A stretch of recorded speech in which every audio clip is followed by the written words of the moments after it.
كيف ساعد وجود الانتداب البريطاني بفلسطين لتكوين الوطن القومي اليهودي؟ وإيش الأحداث اللي صارت وساهمت بعد عام 20 من القرن الماضي لوجود الكيان اللي معروف اليوم بالكيان الصهيوني؟ وإيش كانت ردة فعل الفلسطينيين بهذا الموضوع؟ خلينا نشوف.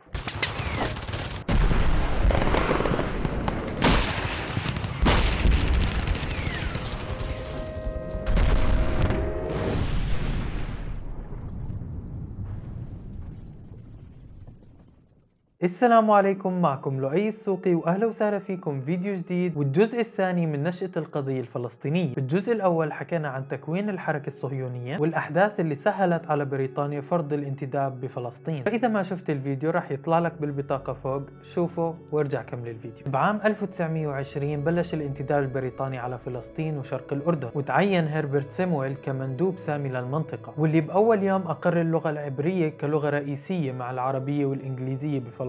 وبرضه عمل تغييرات كبيرة بالفترة الأولى من التنصيب، مثل إنه عمل نظام تعليم منفصل لليهود عن نظام تعليم فلسطين، وبرضه أنشأ نقابة العمال الهستدروت برئاسة ديفيد بن غوريون، وتكوين فرقة مسلحة اللي هي الهجنة. وبنفس السنة وقبل تعيين سمويل، وتحديدا ب4 نيسان واللي كان بيصادف الاحتفال بموسم النبي موسى، وبنفس الوقت عيد الفصح المجيد عند الطائفة المسيحية، وبوقت الاحتفال منعت سلطات الانتداب أهل الخليل من الدخول للاحتفالات، وهذا عند باب الخليل بالقدس، واللي أثار غضب الفلسطينيين بالمدينة، واتجهوا عند الباب بمظاهرات وهتافات ضد السلطة البريطانية، وفتحوا الباب بالقوة ودخلوا لساحة باب الخليل، وخطب بالجماهير موسى كاظم الحسيني رئيس بلدية القدس والكاتب والأديب خليل بيدس، اللي خلوا الشعب الفلسطيني من مسلمين ومسيحيين يقوموا بالانتفاضة اللي دامت 6 أيام ل10 نيسان، واستشهد فيها 4 فلسطينيين وانقتل فيها 9 يهود و7 جنود بريطانيين. وبالسنة اللي بعدها ب 1921 ب6 تموز أعلنت عصبة الأمم عن صك الانتداب البريطاني، وهو القوانين والضوابط اللي لازم تلتزم فيها حكومة الانتداب. وبالفعل الصك كان مبني على الوعد اللي انعطى من بريطانيا لليهود. فالبند الثاني من صك الانتداب بنص على تكون الدولة المنتدبة مسؤولة عن وضع البلاد في أحوال سياسية وإدارية واقتصادية تضمن إنشاء الوطن القومي اليهودي وفقا لما جاء بيانه في ديباجة هذا الصك. والمادة الرابعة اللي بتنص على يعترف بوكالة يهودية ملائمة كهيئة عمومية لإسداء المشورة لإدارة فلسطين والتعاون معها بالشؤون الاقتصادية والاجتماعية وغير ذلك من الأمور التي قد تؤثر في إنشاء الوطن القومي اليهودي ومصالح اليهود بفلسطين. وهاي المادة اللي حولت مكتب فلسطين اللي تكلمنا عنه بالفيديو الماضي من شركة تطوير أراضي فلسطين للتنفيذية الصهيونية لفلسطين، واللي بتلعب دور الوكالة اليهودية المنصوص عليها في هاي المادة. وبرضه بالمادة السادسة على إدارة فلسطين أن تسهل هجرة اليهود في أحوال ملائمة، أو أن تشجع بالتعاون مع الوكالة اليهودية المنصوص عليها في المادة الرابعة حشد اليهود في الأراضي الأميرية والأراضي الموات غير المطلوبة للمقاصد العمومية. وهاي المادة بالتحديد ما عجبت هربرت سمويل وخلته يقرر أكثر من 100 قانون لتسريب الأراضي الفلسطينية لليهود، منها أراضي الفلاحين المشاع وقضايا الفرز القضائي. وبرضه المادة السابعة اللي بتولي حكومة الانتداب بسن قانون إعطاء اليهود الجنسية الفلسطينية. والمادة ال25 اللي بتنص يحق للدولة المنتدبة بموافقة مجلس عصبة الأمم أن تجري أو توقف تطبيق ما تراه من هذه النصوص غير قابل للتطبيق على المنطقة الواقعة بين نهر الأردن والحد الشرقي لفلسطين. واستخدمت الحكومة البريطانية هاي المادة برئاسة وزير المستعمرات وينستون تشرشل توقيف الانتداب البريطاني وأحكام الاستيطان اليهودي ووعد بلفور على أراضي شرق الأردن، واللي تم تثبيتها بمذكرة شرق الأردن، وصارت إمارة شرق الأردن وبتتمتع لحكم ذاتي ما بيخضع لمواد هذا الصك. وتم التصديق على صك الانتداب البريطاني ب 24 تموز من 1922. وبنفس السنة بعام 1921 ومع تحيز الانتداب البريطاني مع اليهود وزيادة هجرة اليهود وتكملة لانتفاضة النبي موسى، قامت ثورة يافا اللي اشتعلت ب1/5 بعد دخول متظاهرين يهود محاولة اقتحامهم حي المنشية بيافا وردهم أهل الحي خاسرين. ورجعوا اليهود وهاجموا قرية العباسية بقضاء يافا وعملوا مجزرة ضد الفلاحين. فهاجم الفلسطينيين المستعمرات اليهودية واستشهد استشهد خلال الثورة اللي دامت 15 يوم 157 فلسطيني، وانقتل فيها 47 يهودي وبريطاني. وبهاي السنة انعقد مؤتمر نابلس اللي بدأوا لانقطاع الاقتصاد مع اليهود ورفض الانتداب والهجرة اليهودية، وبيطالب باستقلال فلسطين. وتأسس المجلس الإسلامي الأعلى بقيادة الحاج أمين الحسيني لتمثيل الشعب الفلسطيني والوقوف ضد التمليك اليهودي للأراضي اللي كان له دور منيح في بدايته. فأعطى المجلس فلوس لأصحاب الأراضي عشان ما يبيعوا أراضيهم، واشترى المجلس مساحات كبيرة من الأراضي مثل قرية دير عمرو والطيبة وعقيل وأوقفها للفلاحين. ومع هاي التطورات بين الفلسطينيين واليهود أصدرت بريطانيا وثيقة شرشل البيضاء أو الكتاب الأبيض الأول، واللي بيأكد فيه إنه بريطانيا ملتزمة بوعد بلفور، بس إنه هذا الكلام ما بيعني تهويد فلسطين، وإنه ما راح يأثر على وجود الفلسطينيين بأراضيهم. وقال عشان تطمين الفلسطينيين فقرر تحديد وتقليل الهجرة. وبسنة 1923 انتهت الهجرة الثالثة لليهود لفلسطين اللي بلشت ب 1919 واللي حكينا عنها بالفيديو الماضي، واللي هاجر فيها تقريبا 35 ألف يهودي، واللي خلت نسبتهم توصل ل 12% من سكان فلسطين. ومع هيك اليهود ما كانوا بيملكوا غير 3% من أراضي فلسطين. وبالسنة اللي بعدها ب 1924 بلشت الهجرة الرابعة لليهود. وبسنة 1925 ومثل كل سنة من بداية الانتداب تبعث الحكومة تقرير الإنجازات البريطانية بفلسطين لمجلس عصبة الأمم بأنه تم بهاي السنة تهجير 33,801 يهودي لفلسطين وإعطائهم الجنسية الفلسطينية وبناء 13 مستوطنة يهودية، وبأنه مدينة تل أبيب صارت مستقلة محليا، وافتتاح الجامعة العبرية بالقدس. ومع الركود الفلسطيني بعد ثورة يافا بسنة 1921 توقع الصهاينة وحكومة الانتداب البريطاني استسلام الشعب والتسليم بالأمر الواقع، فاستهدفت الحركة الصهيونية المسجد الأقصى بسنة 1929 وتحديدا بتاريخ 14/8 لما أخذ اليهود الحائط الغربي لسور المسجد الأقصى وحائط البراق مكان عبادة إلهم، وحطوا فيه مقاعد وستارة وأدوات للإنارة ونفخوا بالبوق وقاموا بطقوسهم التلمودية، واللي خلى الشعب الفلسطيني يستنفر ويهاجموا الصهاينة دفاعا عن حرم المسجد الشريف. وباليوم اللي بعده 15/8 واللي بيصادف حسب العقيدة اليهودية ذكرى خراب الهيكل، عملوا مظاهرات بحماية الانتداب البريطاني ومنظمة من الحركة الصهيونية وحركة بيتار اليمينية الصهيونية بالقدس. ولما وصلوا حائط البراق رفعوا العلم الصهيوني وأنشدوا النشيد القومي للحركة الصهيونية الهتكفى وهتفوا بقولهم الحائط لنا. ومباشرة باليوم اللي بعده 16/8 وكان ذكرى المولد النبوي قامت مظاهرات من المسجد الأقصى باتجاه حائط البراق، ومن وقتها اشتعلت ثورة البراق اللي دامت أكثر من أسبوعين ووصلت لحيفا ويافا والخليل والرملة ومدن كثير بفلسطين. واعتبرت هاي الثورة بأنها الثورة الأولى بالقضية الفلسطينية لأنها ما كانت زي اللي قبلها باتحاد الشعب الفلسطيني. وأسفرت الثورة عن استشهاد 116 فلسطيني وقتل 133 يهودي، واعتقلت حكومة الانتداب تقريبا 900 فلسطيني وحكمت على 27 منهم بالإعدام، واللي تخفف عن 24 شخص منهم وظل 3 اللي صاروا أشهر شهداء فلسطينيين وقصة نضال لأجل تراب الوطن، وهم الشهداء حسن حجازي ومحمد جمجوم وعطزير، واللي تنفذ فيهم حكم الإعدام بيوم الثلاثاء اللي تسمى الثلاثاء الحمراء بتاريخ 17/6 من 1930، واللي تغنت فيهم أغاني وطنية ومشهورة جدا ومنها من سجن عكا طلعت جنازة. وأثبت الشعب الفلسطيني بهاي الثورة عدم استسلامه وبأنه الاعتداء على المسجد الأقصى له ثمن. وبنهاية 1930 وانتهاء العقد الأول من الانتداب البريطاني تضاعف عدد اليهود بفلسطين 3 أضعاف حتى وصل عددهم ل 175 ألف يهودي، كان منهم 105,000 من المهاجرين. وانتهت الهجرة الرابعة لليهود ب 1932 واللي هاجر فيها 79 ألف يهود وصاروا يشكلوا 17% من سكان فلسطين. وبدت الهجرة الخامسة لليهود ببداية 1933، وبنفس السنة وقعت الحركة الصهيونية مع ألمانيا وبالتحديد الحزب النازي اتفاقية هعفراه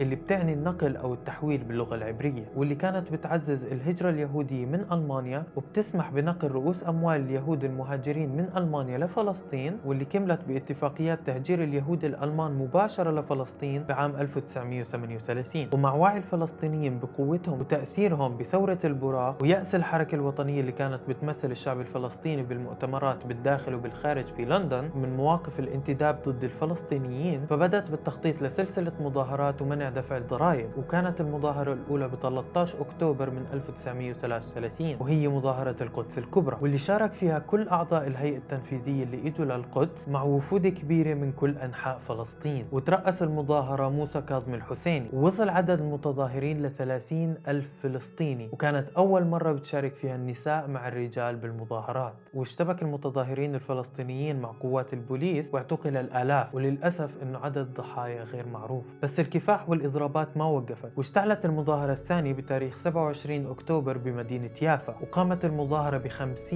ألف فلسطيني من جميع أنحاء فلسطين، واشتبكوا مع قوات البوليس اللي ما قدرت تصمد قدام المتظاهرين، واجتمعوا بمراكز الشرطة حتى طلبوا الدعم، وهاجموا المتظاهرين بالأسلحة النارية، وسقط تقريبا 100 شهيد وأكثر من 200 جريح غير المعتقلين في يوم واحد فقط. وكان منهم موسى كاظم الحسيني اللي اعتدت عليه قوات البوليس وتوفى متأثر بجراحه. وبعد يومين من مظاهرات يافا رجعت المظاهرات لمدينة القدس، واللي أسفرت تقريبا عن 9 شهداء فلسطينيين. وبعدها وصلت مظاهرات لمدينة نابلس وحيفا والخليل، واتبعت الأحداث لغاية 1935 واللي دخل فيها 61854 يهودي لفلسطين، وكانت أكبر هجرة يهودية وخلت نسبتهم توصل ل 28% من السكان. وتغير بهاي السنة طريقة النضال الفلسطيني على إيد الشيخ عز الدين القسام، واللي إجا على حيفا بالتحديد من سوريا بنهاية 1920، واللي اشتغل فيها كمعلم ومأذون وإمام، واللي استغل شغله بالتعرف على الناس وتحريضهم ضد الانتداب البريطاني والحركة الصهيونية وحثهم على الجهاد المسلح، واللي اعتلى ب 1925 منبر مسجد الاستقلال بحيفا، واللي صار أشهر مسجد في المدينة بسبب خطابات الشيخ عز الدين القسام، واللي أسس المنظمة الجهادية اللي كانت سرية بوقتها واللي بتعمل عمليات مسلحة على المستوطنات الصهيونية، واللي كان شعارها هذا جهاد نصر أو استشهاد. ولغاية 1935 لما بعث الشيخ عز الدين القسام للمجلس الإسلامي الأعلى بقيادة أمين الحسيني ببدء الكفاح المسلح والثورة المسلحة، فرفض المفتي وقال إنه الوقت غير مناسب والشعب غير ناضج لإعلان الثورة، وإنه براهن على أخذ الحقوق الفلسطينية بالمفاوضات السياسية. فرفض الشيخ عز الدين القسام هذا القرار، وبدأ بنفسه وخرج من حيفا متوجه لقضاء جنين لتحريض الناس بالمنطقة، وعملوا عمليات مسلحة على المستوطنات القريبة. وبهذا الوقت كانت قوات البوليس عرفت إنه وراء هاي المنظمة السرية هو الشيخ عز الدين القسام، واللي بلشت تلاحقه وحاصرته يوم 20/11/1935 بمنطقة أحراش يعبد، واللي قامت بيناتهم معركة غير متكافئة أبدا ب 400 جندي بريطاني بدبابات وطيارات ضد الشيخ عز الدين القسام و10 من المجاهدين اللي معاه. وقاتل الشيخ عز الدين القسام حتى استشهد بعد معركة دامت 4 ساعات، ودفن الشيخ عز الدين القسام بقرية بلد الشيخ قريب من مدينة حيفا، واللي إن شاء الله راح يكون له فيديو كامل عن حياته. ووفاة الشيخ عز الدين القسام غيرت كثير في نفوس الفلسطينيين، وكانت السبب بقيام أكبر ثورة فلسطينية واللي هي الثورة الفلسطينية الكبرى، واللي قامت بعد أشهر قليلة من وفاة الشيخ عز الدين القسام، واللي راح نحكي عنها بالفيديو الجاي إن شاء الله. وهيك بنكون وصلنا لنهاية الفيديو، بتمنى تكونوا استفدتوا، وإذا عجبكم لا تنسوا تعملوا لايك وشير وسبسكرايب وتفعلوا جرس التنبيهات لحتى توصلكم الفيديوهات الجاي. كان معكم لؤي بحكاية حرب.